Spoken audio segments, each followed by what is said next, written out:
Vocês chegaram finalmente. Sejam bem-vindos ao canal do Carlos Manuel Barros. E hoje nós iremos apresentar uma série de 3 vídeos que irá passar durante todas essas 3 semanas. O nome do projeto é Obras para a Flauta Transversal no Período Barroco. É um projeto contemplado pela Lei Aldir Blanc através do edital de número 77 da primeira edição da Merciane. Eu gostaria muito mesmo de agradecer a cada um pela presença de todos. Eu gostaria muito de contar com a presença de todos vocês durante todo esse trajeto dessas 3 semanas. Na live de hoje focaremos mais em duetos para a flauta transversal e, enquanto estiver apresentando entre uma música e outra, eu também abordarei algumas curiosidades da flauta durante o período barroco.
A flauta transversal, assim como todas as outras flautas, é um instrumento milenar. Desde épocas das cavernas existem relatos de flautas feitas de ossos, tanto de abutres quanto de mamutes e cervos e vários outros.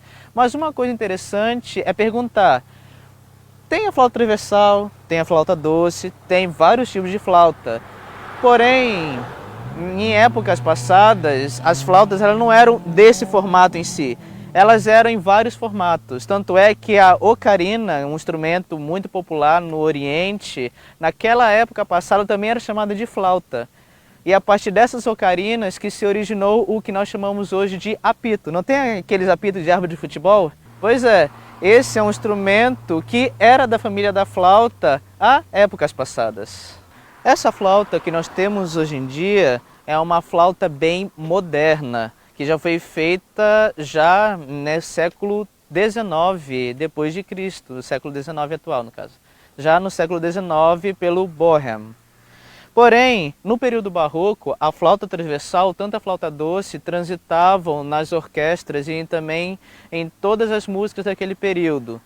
A flauta naquela época era conhecida como a flauta alemã. Tanto é que algumas flautas doces hoje em dia são chamadas de flauta doce alemã barroca, que tem até aquele bezinho atrás da flauta para simbolizar que é uma flauta daquele período. Essas flautas, elas eram conhecidas, principalmente nas transversais, de serem cilíndricas na parte do bocal e quando chegasse na parte do corpo, elas eram côncavas, ou seja, fazia um cone, pegava do cilindro, ia afunilando e quando chegava no pé, voltava a ser cilíndrico, dando um som bem característico daquela época.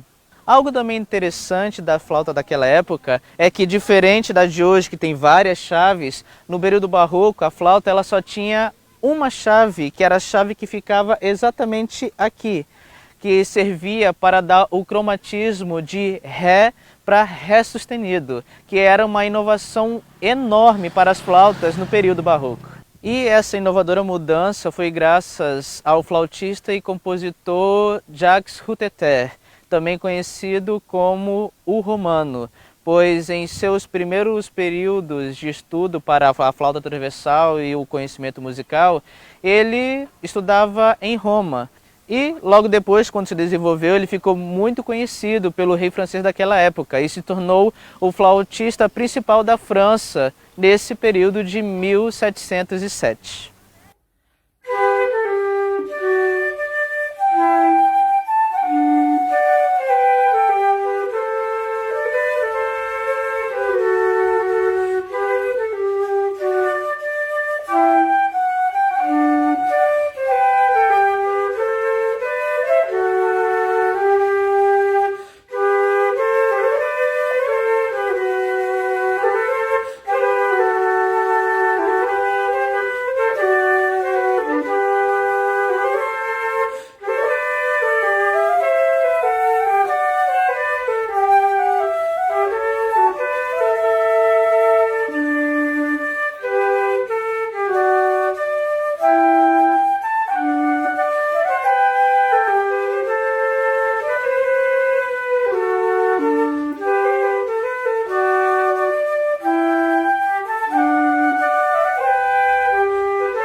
Outra coisa fascinante desse período foi que Ruteter, assim como um grande flautista daquela época, foi aquele que fez o primeiro método para a flauta transversal da maneira que nós conhecemos.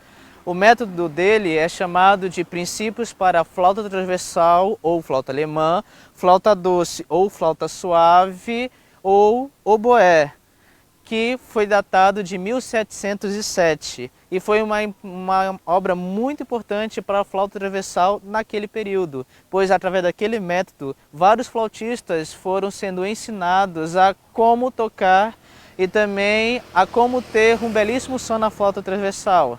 Algo interessante que podemos ver nesse método é a utilização não da nota Dó, mas sim da nota Ut, que era como ela era chamada naquela época do período barroco até o século XIX.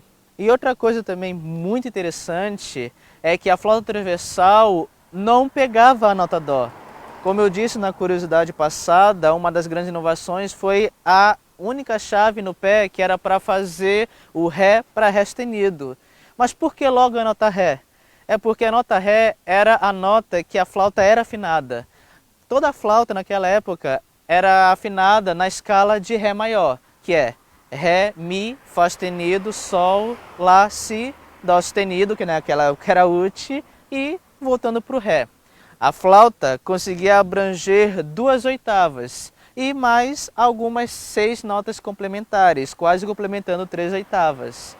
E algo interessante foi que também nessa época do período barroco, no finalzinho já, o compositor e flautista Quantz, muito conhecido hoje em dia porque seus familiares foram um dos precursores da modernidade da flauta, influenciando da flauta moderna, foi que ele implementou uma segunda chave que era justamente para pegar o Mi sustenido, que nós conhecemos hoje em dia como Fá natural.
Agradeço novamente a presença de cada um dos que vieram aqui nessa live.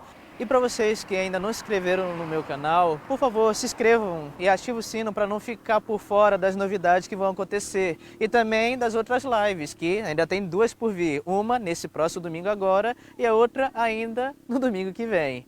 Eu espero a presença de todos e que Deus abençoe a cada um.